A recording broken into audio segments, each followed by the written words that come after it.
कश्मीर में हिंदुओं का नरसंहार हुआ है, नाम पूछ के मारा गया है, नाम पूछने के बाद कलमा पढ़वाया गया है, लेकिन अखबार की हेडिंग है कश्मीर में आतंकी हमला। जो लोग कलमा पढ़ लिए उनके ऊपर जब डाउट हुआ तो उनका पैंट उतरवा के उनका चेक किया गया कि इनका खतना नहीं हुआ है, लेकिन हेडिंग है टेररिस्ट मास्कर।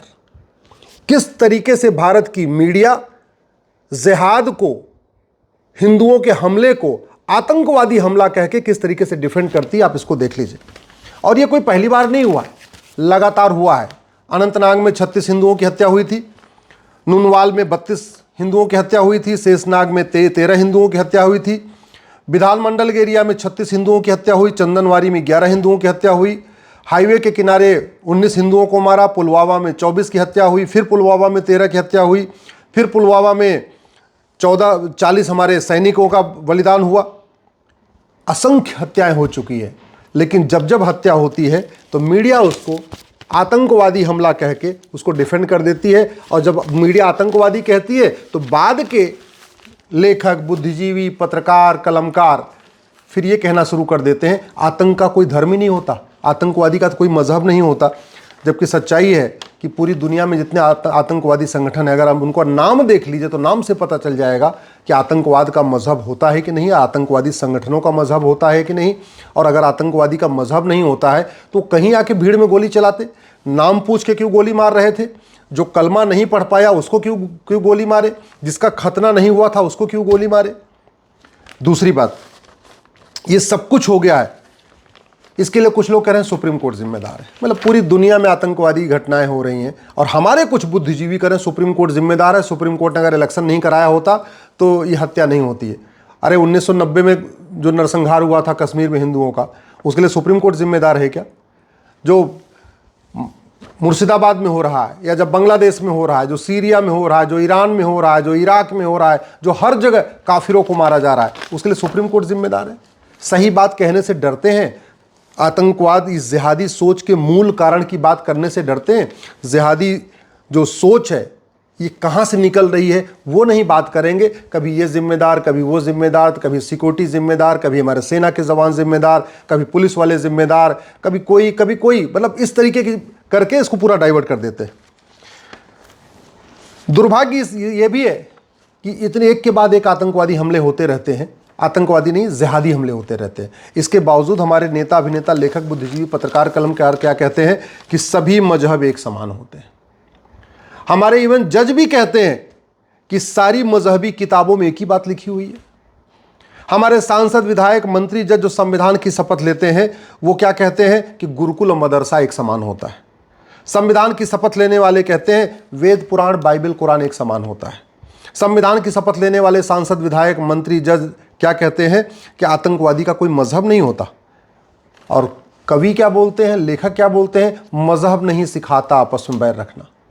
और कुछ तो और भी बोलते हैं, कुछ बात है कि हस्ती मिटती नहीं हमारी हस्ती मिट रही है, हमारी बस्ती मिट रही है। अफगानिस्तान से हस्ती और बस्ती मिट गई, पाकिस्तान से हस्ती और बस्ती मिट गई, मालदीव से हस्ती बस्ती मिट गई, बांग्लादेश से हस्ती बस्ती मिट गई, भारत के 9 राज्यों से हस्ती और बस्ती मिट गई, भारत के 800 जिलों में से 200 जिलों में हस्ती और बस्ती मिट गई, 6000 तहसीलों में से 1500 तहसीलों में हस्ती और बस्ती मिट गई, भारत के बॉर्डर पे जो 300 तहसीलें उनमें 300 की 300 तहसीलों में हस्ती और बस्ती मिट गई।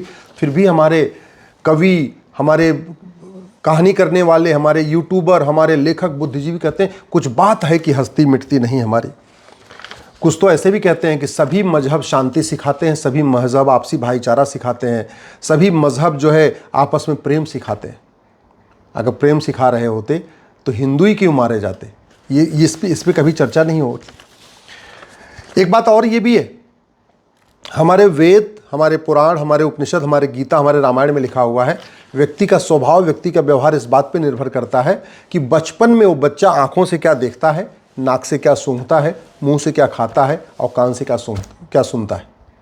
हमारे आज़ादी वाला जो गैंग है, जो संविधान की दुहाई देके कहता है सभी लोगों को कुछ भी खाने का अधिकार, कुछ भी देखने का अधिकार, कुछ भी सोचने का अधिकार, कोई भी किसी भी तरीके की फिल्म बनाने का अधिकार, किसी भी तरीके का सीरियल बनाने का अधिकार, कुछ भी पढ़ाने का अधिकार, ये जो है ना, ये हमें विनाश की तरफ ले जा रही है।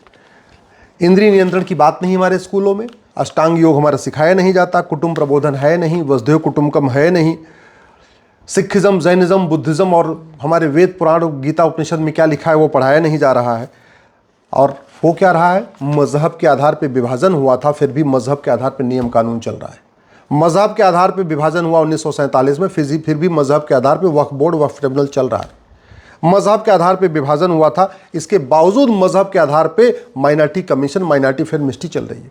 मजहब के आधार पर विभाजन हुआ था, इसके बाद भी मजहब के आधार पर स्कूल, कॉलेज, कोचिंग खुल रहे हैं। मजहब के आधार पर लोन, वजीफ़ा दिया जा रहा है। मजहब के आधार पर आरक्षण दिया जा रहा है। मुगलों ने 1000 मदरसा खोला था अपने 500 साल के गुलामी के शासन में, और यहाँ संविधान लागू होने के बाद 3 लाख मदरसे खुल गए। अंग्रेजों ने 200 साल के शासन में 1000 मिशनरी स्कूल खोला था, पिछले 75 साल में 3 लाख मिशनरी स्कूल खुल गए। तो ये जो कुछ हो रहा है इसके लिए कोई और जिम्मेदार नहीं, संविधान की शपथ लेने वाले जिम्मेदार हैं, जिनको लगता है कि सभी धर्म एक समान होते हैं, सभी पंथ एक समान होते हैं, सभी किताबें एक समान होती हैं, सभी मजहब एक समान होते हैं, सबकी सोच एक समान होती है। बड़ी सीधी सी बात है भैया, अगर बचपन में ही बच्चा हिंसा देखेगा, जानवरों की हत्या देखेगा और उससे हत्या करवाई भी जाएगी, उसके अंदर प्रेम नहीं आएगा, उसके अंदर भावना नहीं आएगी, उसके प्रति दूसरों के प्रति अहिंसा का भाव नहीं आएगा, वो तो बचपन में हिंसक हो जाएगा। और इस पूरी सोच का सबसे बड़ा कारण है जो दिन में 5 बार वो सुनता है। क्या सुनता है? ला इलाहा इल्लल्लाह, अल्लाह के अलावा कोई इबादत योग्य नहीं है। इसका मतलब क्या हुआ? ब्रह्मा विष्णु महेश इबादत योग्य नहीं है। इसका मतलब क्या है? भगवान राम, भगवान कृष्ण, हनुमान, गणेश, दुर्गा, लक्ष्मी, सरस्वती, बालाजी कोई भी पूजा के योग्य नहीं है। हमारे 24 तीर्थंकर पूजनीय नहीं है, हमारे 10 सिख गुरु पूजनीय नहीं है, भगवान बुद्ध पूजनीय नहीं है। ये जो सिखाई जाती है उस पर कोई चर्चा नहीं हो रही है। जिहाद का मूल कारण क्या है, आतंकवाद का मूल कारण क्या है, इस पर सोची नहीं जा रही। और वैसे भी आप जरा ये बताइए, ये जो आतंकवादी हमला किए हैं 500 साल पहले इनके पूर्वज क्या रहे होंगे? हिंदू। क्योंकि भारत, पाकिस्तान, बांग्लादेश, अफगानिस्तान, मालदीव, ये जितने भी यहाँ पे आज इस्लामिक देश हैं, 1400 साल पहले क्या थे लोग? 2000 साल पहले वहाँ क्या थे? या तो सूर्य की पूजा करते थे, या तो पेड़ों की पूजा करते थे, या नदियों की पूजा करते थे, मूर्तियों की पूजा करते थे, दुर्गा, लक्ष्मी, सरस्वती की पूजा करते थे, रामकृष्ण की पूजा करते थे। पूरे के पूरे एशिया में भगवान राम का राज था, पूरे के पूरे एशिया में युधिष्ठिर का राज था, पूरे के पूरे आधे एशिया में चंद्रगुप्त का राज था, आधे एशिया में लगभग अशोक का राज था। तो आज की डेट में जो 57 इस्लामिक कंट्री हैं, वहाँ पहले क्या होता था? चाहे अरब हो, चाहे दुबई हो, चाहे कुवैत हो, चाहे बहरीन हो, चाहे अबू धाबी हो, वो तो छोड़िए, चाहे अफगानिस्तान, पाकिस्तान, बांग्लादेश में तो 15वीं शताब्दी में भी इस्लाम नहीं था। 15वीं शताब्दी में जब बाबर आया तब यहाँ कन्वर्जन शुरू हुआ, और जो कन्वर्ट हुए आज वो सबसे बड़े दुश्मन हो गए। जो कन्वर्टेड हिंदू हैं आज वही पैंट उतार के चेक कर रहे हैं खतना हुआ कि नहीं हुआ, गोली मार रहे हैं। जो कन्वर्टेड हिंदू हैं आज वही जिहाद कर रहे हैं। हिंदुओं की सबसे ज़्यादा हत्या कौन कर रहा है? कन्वर्टेड हिंदू कर रहे हैं। हिंदू की आज की डेट में जो हत्या हो रही है वो अरब, दुबई, कुवैत, बहरीन से कोई नहीं आ रहा हत्या करने, कन्वर्टेड हिंदू मार रहे हैं। सच्चाई तो ये है कि अरब, दुबई, कुवैत, बहरीन में जो हैं हिंदू वो यहाँ से ज़्यादा सुरक्षित है। तो हम समाधान की बात नहीं कर रहे हैं। हम आज तक इतने साल हो गया मज़हब के आधार पर विभाजन हुआ था, कायदे से न मज़हब, सरदार पटेल ने कहा था अब मज़हब के आधार पर कुछ नहीं चलेगा। हमने मज़हब के आधार पर बोर्ड बना दिया, मज़हब के आधार पर ट्रिब्यूनल बना दिया, मज़हब के आधार पर आयोग बना दिया, मज़हब के आधार पर मंत्रालय बना दिया। और मज़हब के आधार पर बना भी दिया तो माइनॉरिटी को उन्हें डिफाइन ही नहीं किया। अरे 1 लाख वाला माइनॉरिटी होगा टोटल, या जिसकी पूरे देश में आबादी 10 लाख है वो माइनॉरिटी होगा, या पूरे देश में जिसकी आबादी 50 लाख है वो माइनॉरिटी होगा, या पूरे देश में जिसकी आबादी 1 करोड़ है वो माइनॉरिटी होगा। माइनॉरिटी कौन होगा कहीं नहीं लिखा। और minority commission, minority film ministry, करोड़ों का केंद्र का बजट, करोड़ों का राज्य का बजट, माइनॉरिटी के नाम पे वजीफा, माइनॉरिटी के नाम पे लोन, माइनॉरिटी के नाम पे कोचिंग, माइनॉरिटी के नाम पे सब दुनिया भर की चीज़ें। माइनॉरिटी कौन है कहीं पता ही नहीं है। भारत को बचाना चाहते हैं, सबसे पहले इस माइनॉरिटी मेजॉरिटी के खेल को बंद करिए। भारत को बचाना चाहते तो हेट स्पीच को डिफाइन करिए, भारत में हेट स्पीच को डिफाइन करिए, और जितनी भी मजहबी किताबें हैं एक बाकायदा कमीशन बना के सभी किताबों की समीक्षा करिए।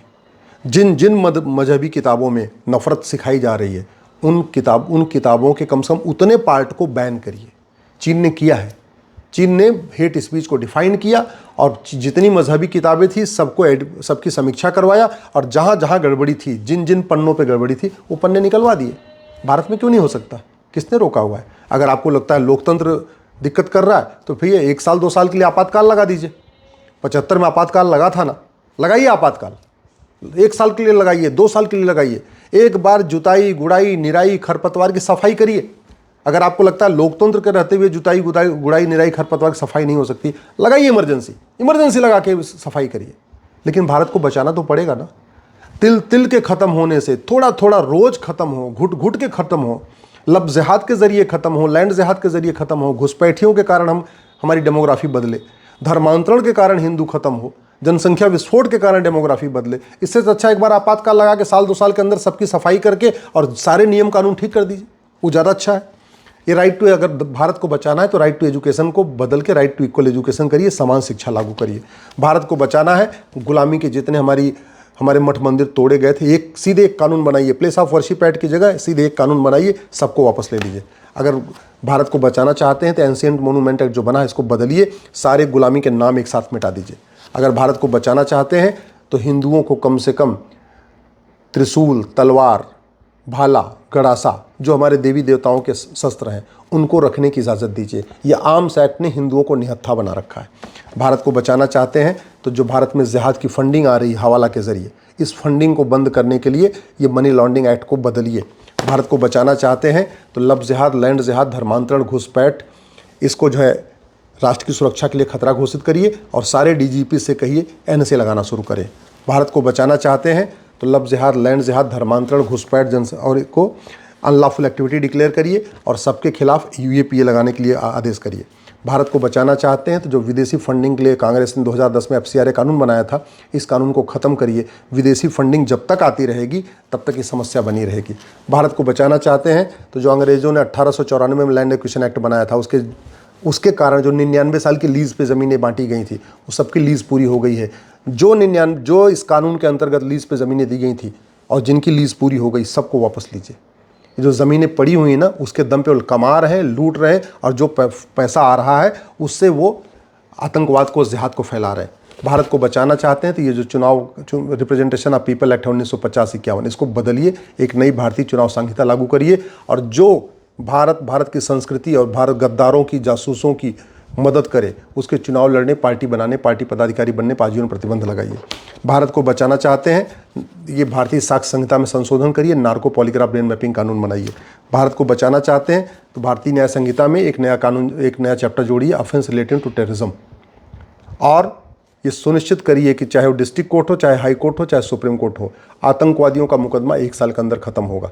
और ये हो सकता है, करना केवल इतना पड़ेगा, झूठी गवाही को गंभीर अपराध घोषित करना पड़ेगा, नार्को पॉलीग्राफ ब्रेन मैपिंग कानून बनाना पड़ेगा। आतंकवादियों को पकड़िए, उसको narco polygraph brain mapping test करिए और उसी टेस्ट के आधार पर जो रिपोर्ट आए सीधे फांसी उठा के दे दीजिए। और फांसी भी सार्वजनिक, छुपी छुपाई तरीके से नहीं, सीधे जनता को बुला के 10-20 हज़ार लोगों के बीच में फांसी दीजिए, 10-20 हज़ार लोगों के बीच में गोली मारिए, तब भारत सुरक्षित होगा। भारत को बचाना चाहते हैं तो 1861 का पुलिस एक्ट बदलिए, नया one nation one police code लागू करिए। भारत को बचाना चाहते हैं तो भारत में ड्रग जिहाद को बंद करिए। ये एनडीपीएस एक्ट कभी ड्रग स्मगलिंग को रोक नहीं पाएगा, और अगर ड्रग जिहाद नहीं रुका, ड्रग स्मगलिंग नहीं रुकी, तो सारा पैसा जो ड्रग का आ रहा है ये सीधे सीधे जिहाद के काम आएगा।